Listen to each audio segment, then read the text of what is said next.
ఆర్యవైశ్యులు గత ప్రభుత్వంతో పోలిస్తే అనేక మార్లు అనేక ముందుకెళ్ళటం జరిగింది. గత ప్రభుత్వంలో అనేక అవమానాలు పడ్డావు, అనేక ఇబ్బందులు పడ్డావు, అనేక దాడులకి గురయ్యావు, అనేక చోట్ల చేదరించుకొని వ్యాపారస్తుల మీద దాడులు చేసి కీరాదికీరంగా ఇబ్బందులు పెట్టిన ఘనత ఆనాటి ఆ ప్రభుత్వాన్ని, ఆ సైకో నాయకుడిది, ఆ సింపతి స్టార్ది అన్న సంగతి కూడా ఈ సభావేదికగా తెలియజేస్తా ఉన్నా. కూటమి ప్రభుత్వం ఏర్పడే ముందు యువగలం పాదయాత్రలో ఆర్యవైశ్య సోదరులందరూ కలిసి అనేక సమావేశాలు నిర్వహించినప్పుడు, సార్ మా కులదేవత అయిన శ్రీ వాసవి కన్యకా పరమేశ్వర అమ్మవారికి తగిన గౌరవం ఇవ్వండి అని అడిగితే ఏమీ కూడా నో చెప్పకుండా దాన్ని మేనిఫెస్టోలో పెట్టడమే కాకుండా మొదటి అమ్మవారి ఆత్మార్పణ దినోత్సవాన్ని అధికారికంగా ప్రకటింపజేసి పట్టు వస్త్రాలు స్వయంగా ముఖ్యమంత్రి గారే పెనుగొండ వచ్చి ఇచ్చిన ఘనత మన ముఖ్యమంత్రి నారా చంద్రబాబు నాయుడు గారిదన్న సంగతి ఈ వేదిక మీద మీ అందరికీ గుర్తు చేస్తా ఉన్నా. అదేవిధంగా అనేక ప్రభుత్వాలకి విన్నవిచ్చాం, ఎవ్వరు కూడా పట్టించుకోలే.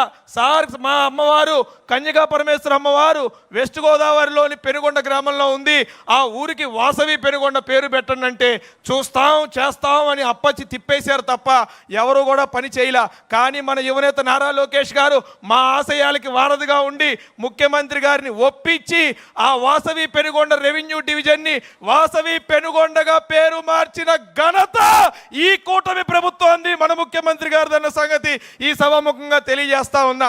అదేవిధంగా యువగలం పాదయాత్రలో చాలామంది అడిగారు, సార్ గత ప్రభుత్వం పొట్టి శ్రీరాములు గారిని అవమానించింది, పొట్టి శ్రీరాములు గారి జయంతిని వర్ధంతిని చేస్తున్నామని చెప్పి ఆ రోజు వైఎస్ఆర్ అవార్డ్స్ చొప్పున వాళ్ళ నాన్నగారి పేరుతో అవార్డ్స్ ఇచ్చింది, తగిన న్యాయం చేయండి సార్, తెలుగు ప్రజల కోసం ప్రాణత్యాగం చేసిన వ్యక్తి అంటే నేను చూసుకుంటానని లోకేష్ గారు చెప్పారు. చెప్పటమే కాకుండా దాన్ని క్యాబినెట్లో పెట్టించారు, ముఖ్యమంత్రి గారిని ఒప్పించారు. గత సంవత్సరం మహానాడు వేదికగా ముఖ్యమంత్రి గారు స్థలం కేటాయిస్తానని చెబితే ఈ సంవత్సరం మహానాడుకి దాని శంకుస్థాపనే కాదు ఇనాగ్రేషన్ కూడా చేసి జాతికి అంకితం చేశామంటే అమరావతిలో ఆ ఘనత ముఖ్యమంత్రి గారు ఇచ్చిన చొరవ యువనేత నారా లోకేష్ గారు చూపించిన ఆప్యాయతతోనే జరిగిందన్న సంగతి కూడా ఈ సభాముఖంగా మరోసారి తెలియజేస్తా ఉన్నా. ఆనాటి ప్రభుత్వం ఆర్యవైశ్యుల్ని పీడించి పిప్పి చేసి ఇబ్బంది పెట్టింది సార్. ఆర్యవైశ్యుల్ని ముక్కలు చేశారు. కోమటి, గుప్తా, శెట్టి, వైశ్య అని మమ్మల్ని ముక్కలుగా విభజించి మాకు ఎటువంటి రాజకీయ ప్రాధాన్యత, ఆర్థిక ప్రాధాన్యత లేకుండా మమ్మల్ని ఇబ్బంది పెడితే మన ప్రభుత్వం వచ్చిన తర్వాత మమ్మల్ని అందరినీ ఆర్యవైశ్య కింద గుర్తించి మాకంటూ ఒక గౌరవం తీసుకొచ్చి మీరు ఎప్పుడు ప్రభుత్వంలోకి వచ్చినా ఒక ఆర్యవైశ్యుడికి మంత్రిగా అవకాశం ఇచ్చారు.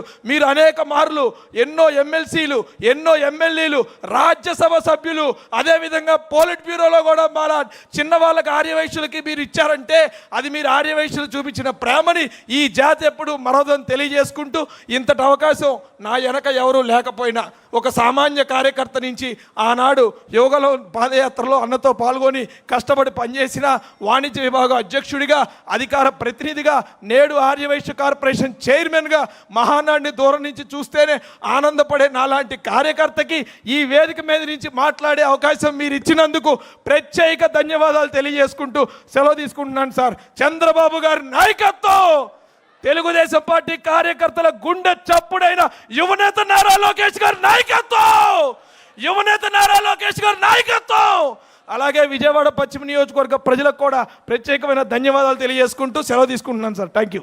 Please subscribe to Leo news for more videos.